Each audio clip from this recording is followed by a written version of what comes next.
ലച്ചുവിൻ്റെ school നാളെ തുറക്കില്ലേ, അങ്ങനെയാണെങ്കിൽ ഇന്നൊരു യാത്ര നടത്താൻ തീരുമാനിച്ചു. ആ ഒരു യാത്രയുടെ വിശേഷങ്ങളാണ് ഈ വീഡിയോയിൽ ഉൾപ്പെടുത്തിയിട്ടുള്ളത്. വളരെ മനോഹരമായിട്ടുള്ള പാടങ്ങളും പ്രകൃതിയും ഒക്കെ കണ്ടുള്ള ഒരു ചെറിയ യാത്ര. ഷൊർണൂരിൽ നിന്ന് ചെർപ്പളശ്ശേരിക്ക് പോകുന്നുണ്ട്, അവിടുന്ന് വെള്ളിനേഴിക്ക് പോകുന്നുണ്ട്. പാലക്കാട് ജില്ലയിലെ മനോഹരമായിട്ടുള്ള സ്ഥലങ്ങളാണ് ഷൊർണൂരും ചെർപ്പളശ്ശേരിയും വെള്ളിനേഴിയൊക്കെ. നിരവധി മലയാള സിനിമകൾക്ക് പശ്ചാത്തലമായിട്ടുള്ള ഗ്രാമങ്ങളാണ്. നിരവധി ലൊക്കേഷനുകൾ പല സിനിമകളിലും നമുക്ക് കാണാം. പൊതുവെ ആളുകൾക്ക് ദൂരെയുള്ള ടൂറിസ്റ്റ് ലൊക്കേഷനിലേക്കൊക്കെ പോകുമ്പോഴേ അതൊരു യാത്രയായിട്ട് ഫീൽ ചെയ്യുകയും ഫോട്ടോ എടുക്കുക വീഡിയോ എടുക്കുകയൊക്കെ ചെയ്യുള്ളൂ. ശരിക്കും പറഞ്ഞാൽ നമ്മുടെ ചുറ്റുവട്ടത്തുള്ള കാഴ്ചകളൊക്കെ എത്ര മനോഹരമാണ്. ചെറിയൊരു ഗ്രാമത്തിലൂടെ, തൊട്ടടുത്ത ഗ്രാമത്തിലൂടെ യാത്ര ചെയ്ത് നോക്കിക്കഴിഞ്ഞാൽ തന്നെ മനോഹരമായ പാടങ്ങളും കുളങ്ങളും അല്ലേ, അതിൻ്റെയൊക്കെ ഒരു പശ്ചാത്തലത്തിലുള്ള വീടുകളും എല്ലാം കാണാം. നല്ല രസമാണ്. ഓരോ ഫോട്ടോ എടുത്തു കഴിഞ്ഞാൽ നമുക്ക് നല്ല ഫ്രെയിമുകളൊക്കെ കിട്ടുന്ന നല്ല സ്ഥലങ്ങളുണ്ട്. അത്തരത്തിൽ പറ്റിയ സ്ഥലങ്ങൾ തന്നെയാണ് ഈ കൈലിയാട്, വല്ലപ്പുഴ, അത് കഴിഞ്ഞിട്ട് നെല്ലായ. അങ്ങനെയാണ് ഈ ഒരു യാത്രയുടെ പോക്ക്. അപ്പം നമ്മുടെ ഫ്രണ്ടിൻ്റെ വീട്ടിലേക്ക് പോയി അവിടെ ഒന്ന് അടിച്ച് പൊളിച്ച് ലച്ചുവിന് കളിക്കാൻ കൂട്ടുകാരൊക്കെ ഉണ്ട്. അപ്പോൾ അങ്ങനെയൊക്കെ ആയിട്ട് അങ്ങനെ പോകണമെന്നാണ് ഉദ്ദേശിക്കുന്നത്. അപ്പോൾ നമ്മൾ പോയിക്കൊണ്ടിരിക്കുന്നത് വളരെ ചെറിയ ഗ്രാമീണ പാതയിലൂടെയാണ്. എപ്പോഴെങ്കിലും കുറച്ച് ബസ്സോ അല്ലെങ്കിൽ കുറച്ച് സ്വകാര്യ വാഹനങ്ങളൊക്കെ കടന്നു പോയാലുണ്ട്. അത്രയും ശാന്തമായിട്ടുള്ള ഒരു ഏരിയ. മനോഹരമാണെന്ന് പ്രത്യേകിച്ച് പറയേണ്ടതില്ലല്ലോ. അതുവഴിയാണ് പോകുന്നത്. അപ്പോൾ അവൾ കാഴ്ചകളൊക്കെ കണ്ട് അങ്ങനെ ഇരിക്കുന്നുണ്ട്. ഈ വഴിക്ക് വരാറുണ്ട് പൊതുവേ, പക്ഷെ ഓരോ സീസണിലും ഓരോ ഭംഗിയാണ്. ഇപ്പോൾ പാടവും അതേപോലെ സസ്യങ്ങളൊക്കെ ഉള്ള ഒരു ഏരിയ എന്ന് പറഞ്ഞു കഴിഞ്ഞാൽ ഓരോ സീസണിലും ഓരോ മുഖമാണ്. അപ്പോൾ അതിനനുസരിച്ച് കാഴ്ചകളും അനുഭവങ്ങളും വ്യത്യസ്തമായിരിക്കും. പാർക്കുകളിലേക്കും മാളുകളിലേക്കും സിനിമാ തിയേറ്ററിലേക്കൊക്കെ കൊണ്ടുപോകുന്നതിൻ്റെ ഒപ്പം തന്നെ ഇടയ്ക്കൊക്കെ ഇങ്ങനെ ഗ്രാമീണ കാഴ്ചകൾ മാത്രമുള്ള സ്ഥലത്തേക്കും അമ്പലങ്ങളിലേക്കൊക്കെ പോകുക എന്നുള്ളത് ഞങ്ങളുടെ ഒരു രീതിയാണ്. ലച്ചു എൻജോയ് ചെയ്യാറുണ്ട്. അപ്പോൾ വല്ലപ്പുഴയുടെ ഗ്രാമഭംഗിയൊക്കെ കഴിഞ്ഞ് പിന്നെ അതിൻ്റെ ചെറിയൊരു പട്ടണത്തിലേക്ക് കിടക്കുകയാണ്. രണ്ട് ഭാഗത്തും മരങ്ങളൊക്കെ നിൽക്കുന്ന വളരെ മനോഹരമായിട്ടുള്ള ഒരു ചുറ്റുപാടിൽ ഇങ്ങനെ ഡ്രൈവ് ചെയ്ത് പോകാൻ തന്നെ നല്ല രസമാണ്.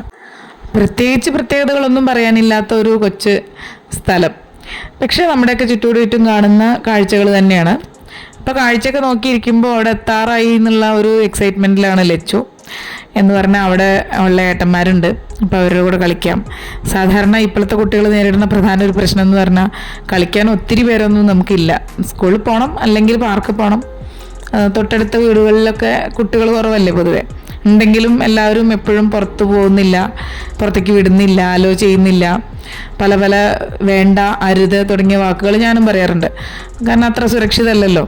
അതുകൊണ്ട് കുട്ടികളുടെ വീട്ടിലേക്ക് പോകണ തന്നെ ഒരു സന്തോഷമാണ്. ഈ മതിൽ കണ്ടോ, ഇത് ചെർപ്പളശ്ശേരി ഗവൺമെൻറ് സ്കൂളിൻ്റെ മതിലാണ്. നമ്മുടെ സാഹിത്യവും സംസ്കാരവും എല്ലാം ഇഴുകി ചേർന്ന ഒരു കലാ സൃഷ്ടിയാണത്. അതിൽ ഒരുപാട് ചിത്രങ്ങളൊക്കെ അങ്ങനെ ചേർത്ത് വെച്ചിട്ടുണ്ട്. കാണാൻ തന്നെ ഒരു പ്രത്യേകതയാണ്. വളരെ ഫേമസുമാണ് ഈ പ്രദേശത്തൊക്കെ അത്. ഇപ്പോൾ ഈ അടുത്ത കാലത്താണ് അത് അങ്ങനെ ആക്കിയത്. അപ്പോൾ ഈ ഒരു സ്കൂൾ കഴിഞ്ഞാൽ കുറച്ച് അങ്ങോട്ട് പോയി കഴിഞ്ഞാൽ ഈ പറഞ്ഞ ഫ്രണ്ടിൻ്റെ വീടെത്തി. ഇവരെന്ന് പറഞ്ഞാൽ വെറും ഫ്രണ്ട്സ് മാത്രമല്ല കേട്ടോ, ഞങ്ങളുടെ ട്രാവൽ ബഡ്ഡീസും കൂടിയാണ്. പക്ഷേ ഈയിടെയായിട്ട് ലച്ചൂസിന് അനിയനൊക്കെ ഉണ്ടായിട്ടുള്ള ആ ഒരു ടൈം ആയതുകൊണ്ട് അധികം യാത്രകൾ ലോങ് ഒന്നും നടത്തിയിട്ടില്ല. ഇപ്പോൾ ചെറുതായി യാത്ര റീസ്റ്റാർട്ട് ചെയ്യുന്നുള്ളൂ. അനിയന് ഏകദേശം 1 വയസ്സ് കഴിഞ്ഞു. ഇനി യാത്രകൾ നടത്താം. അത്തരം യാത്രകളുടെ വീഡിയോസ് അപ്ലോഡ് ചെയ്യണം എന്നൊക്കെയാണ് ലച്ചു പറഞ്ഞിരിക്കുന്നത്. അപ്പം അങ്ങനെ ചെയ്യാം. അപ്പോൾ ഇങ്ങനെ ഞങ്ങൾ ആ ഫ്രണ്ടിൻ്റെ വീട്ടിലേക്ക് എത്തി. വളരെ വലിയൊരു റോഡിൽ നിന്ന് വളരെ കൺജസ്റ്റഡ് ആയിട്ടുള്ള റോഡിലേക്ക് കയറി. അത്യാവശ്യം ബുദ്ധിമുട്ട് തന്നെയാണ്, പക്ഷേ എല്ലാ വണ്ടികളും ഇതിനെ പോവും. സംഭവം ചെറിയൊരു റോഡാണെങ്കിലും. അങ്ങനെ അവിടെ കഴിഞ്ഞ് ഭക്ഷണമൊക്കെ കഴിച്ചതിന് ശേഷം ഈ ഫ്രണ്ട് പുതിയതായിട്ട് വാങ്ങിയിട്ടുള്ള ഒരു പ്രോപ്പർട്ടി കാണാൻ പോകുക കേട്ടോ. അത് വെള്ളിനേഴി എന്ന് പറഞ്ഞിട്ട് വളരെ മനോഹരമായിട്ടുള്ളൊരു ഗ്രാമത്തിലാണ്. പഴയ മോഡലൊരു വീടാണ്. 1 ഏക്കറിലധികം സ്ഥലത്തിൻ്റെ നടുക്കിലായിട്ട് ഇങ്ങനെ വർഷങ്ങളായിട്ട്, എത്രയോ വർഷം പഴക്കമുള്ളതാണ് തോന്നുന്നു. അപ്പോൾ ലച്ചുവിന് ഭയങ്കര കൗതുകമായിരുന്നു. അതിൻ്റെ ഉള്ളിൽ നരിച്ചീറൊക്കെ ഇങ്ങനെ പറക്കുന്നുണ്ട്. ശരിക്കും പറഞ്ഞാൽ ഒരു ഭ്രമയുഗം വൈബിലാണ് അതിൻ്റെ ഉള്ളിലേക്ക് കയറി ചെല്ലണം. ആരും അവിടെ താമസമൊന്നും ഇല്ലല്ലോ. അപ്പോൾ ഇവരത് വാങ്ങി വൃത്തിയാക്കി എടുക്കുന്നതേ ഉള്ളൂ. അപ്പം അതിൻ്റെ പഴയ ആംബിയൻസ്, ശരിക്കും പറഞ്ഞാൽ ലച്ചു ആദ്യമായിട്ടാണ് ഇങ്ങനത്തെ ഒരു വീട്ടിൽ പോകുന്നത് തന്നെ. അതിൻ്റെ ഒരു കൗതുകം അവൾക്ക് നല്ലോണം ഉണ്ട്. എല്ലാവരുടെയും കയറി നോക്കി.